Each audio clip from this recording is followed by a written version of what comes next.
আসসালামু আলাইকুম। একটি চিরন্তন সত্য কথা হচ্ছে মানুষ মরে গেলে পচে যায় এবং বেঁচে থাকলে বদলায়। বেঁচে থাকার জন্য মানুষকে বদলাতে হয়। সময় এবং পরিস্থিতি অনুযায়ী যদি মানুষ বদলাতে না পারে তাহলে মানুষ সুইসাইড করে, মানুষ মরে যায়। Evolving is natural. সো আমাদেরকে সময় অনুযায়ী বদলাতে হবে, পরিস্থিতি অনুযায়ী বদলাতে হবে এবং নিজের সাথে ঘটে যাওয়া যে কোনো খারাপ ঘটনাকে, যে কোনো খারাপ অভিজ্ঞতাকে আমরা যত তাড়াতাড়ি বলতে পারবো তত তাড়াতাড়ি আমরা আমাদের যন্ত্রণা থেকে মুক্তি পাবো। কোনো এক অজ্ঞাত জ্ঞানী ব্যক্তি বলেছেন, যা চলে গেছে তা নিয়ে ভাবার চেয়ে কি আসছে সেটা নিয়ে ভাবা উচিত।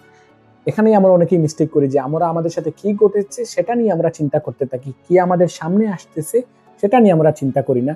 তখন দেখা যায় যে একটি খারাপ ঘটনাকে কাটিয়ে উঠতে না উঠতেই আমাদের সামনে আরেকটি কঠিন পরিস্থিতি চলে আসে এবং এইভাবে অনেকেই দুঃখের বৃত্ত থেকে বেরিয়েই আসতে পারে না। তো এই ভিডিও আমি শেষ করব গৌতম বুদ্ধের একটি উক্তি দিয়ে। তিনি বলেছেন, জীবনে দুঃখ কষ্ট আসবেই, কিন্তু সেটা ধরে রাখাই হচ্ছে তোমার ব্যর্থতা। তার জীবনে সার্কেল অনুযায়ী আপনার দুঃখ আসবে, কষ্ট আসবে, কিন্তু সেটা যদি আপনি ধরে রাখেন তাহলে সেটাই হবে আপনার প্রধান ব্যর্থতা। দুঃখ কষ্ট আসা কোনো ব্যর্থতা নয়, এটা জীবনেরই একটি অংশ। Thanks for watching. See you in the next video.